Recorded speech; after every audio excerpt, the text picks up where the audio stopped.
Alright guys, we are back with the new generation 9.5, or actually the first kind of, what you call it, repair video. This will also apply to the Vauxhall slash Opel Insignia, and with the A20DTH engine. These engines are pretty bulletproof, all things considered. This car has done 302,000 kilometers, and it's doing well. Still has its factory turbocharger and stuff like that, so it's actually running pretty good. Well, it did not run very good when I picked it up.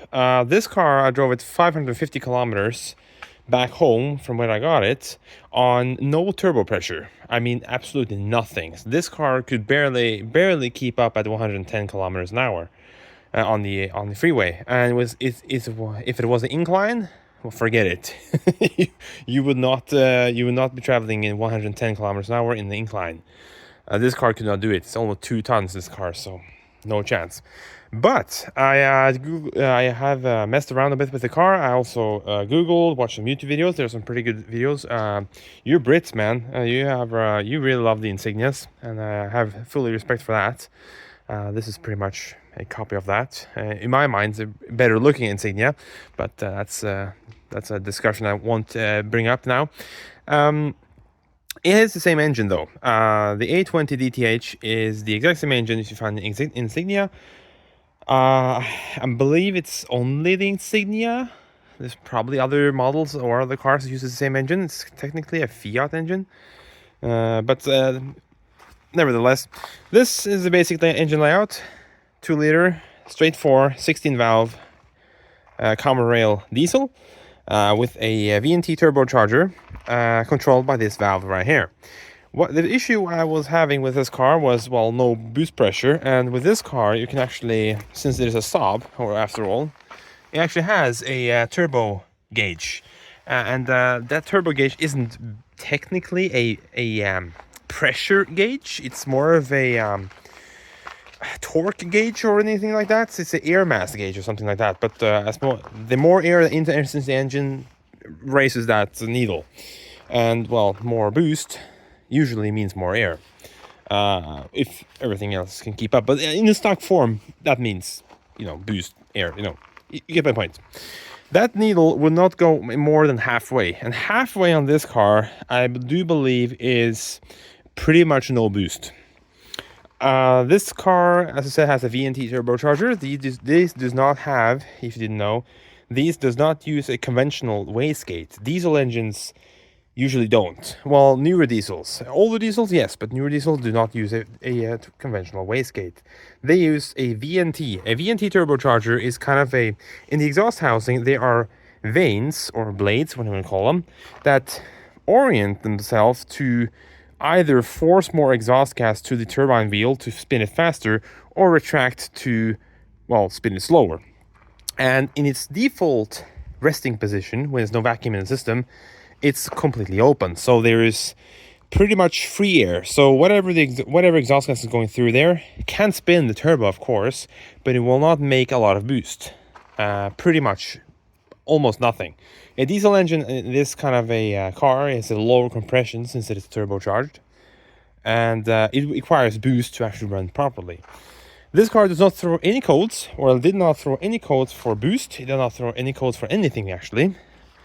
It has a service engine soon warning, but no check engine light. And I do not have the MDI2 tool to scan this car for codes, so that's that. Anyways, I figured out that this was the culprit by watching if there was vacuum here, and there was plenty of vacuum in this hose, but there is nothing in the other end. And when trying to suck on this tube here, you can actually see the vane moving. Also, if you can actually push it slightly, and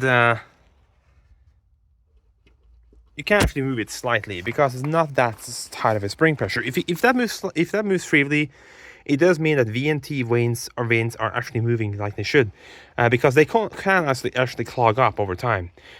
If you drive the car a lot, I would say that that won't happen because it soots less, it runs hotter, it burns off all the soot in the exhaust.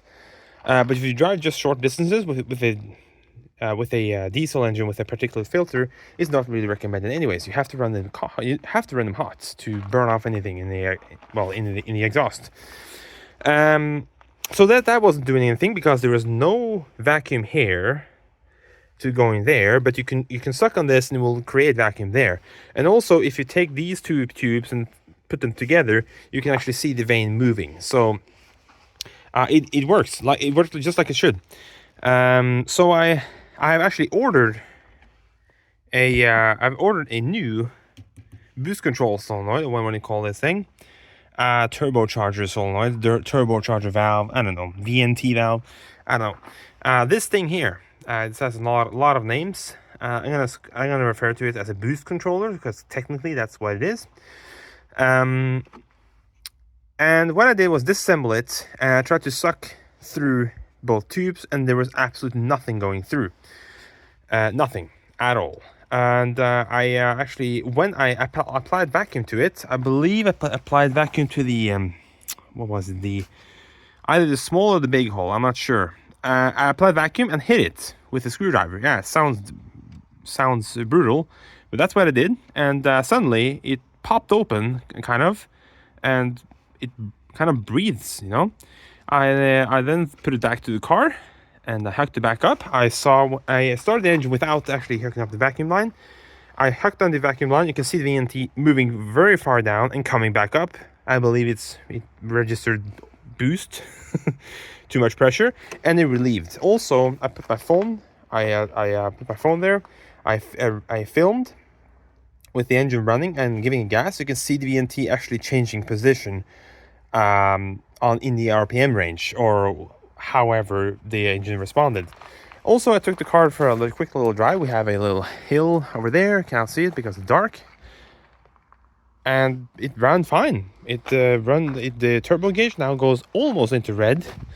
Well, it hits kind of the last part right before it goes into red, like the last white line there. And that's a factory position. So it appears that this thing is now working again by just hitting it with a screwdriver and sucking on it at the same time.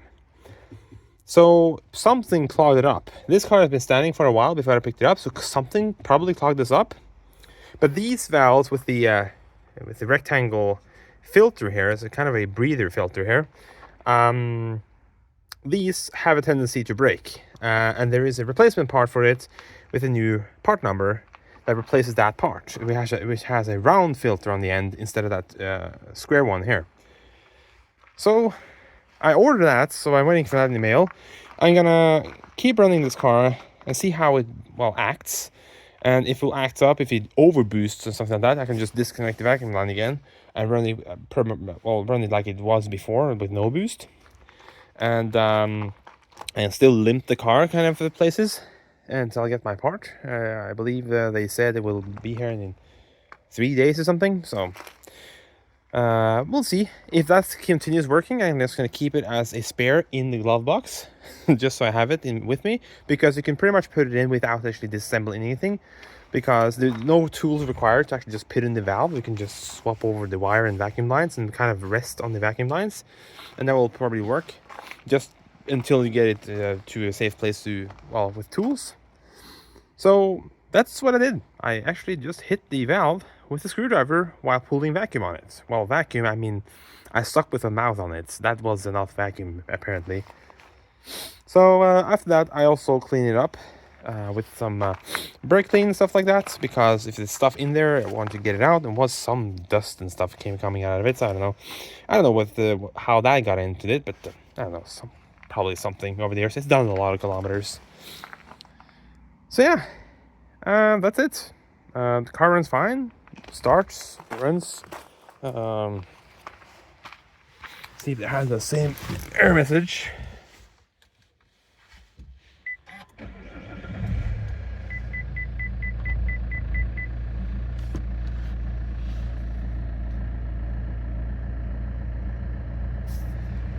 Yeah, I know.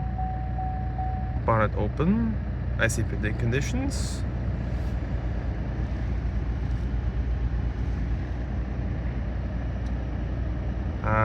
but the service vehicle light does not come on now. Let's listen to the exhaust. Yeah, that's way quieter. Because earlier, since the VNT vanes was open, it was super loud, because it kind of, the VNTs also make the turbo kind of a silencer to the exhaust, so now it's nothing out here. It's completely silent. So it seems like that did the trick. You can actually see the position of the VNT valve. It's slightly further down now, but it moves more than that. So yeah, that's nice. Hopefully it holds up. So yeah, that's a little tip for you.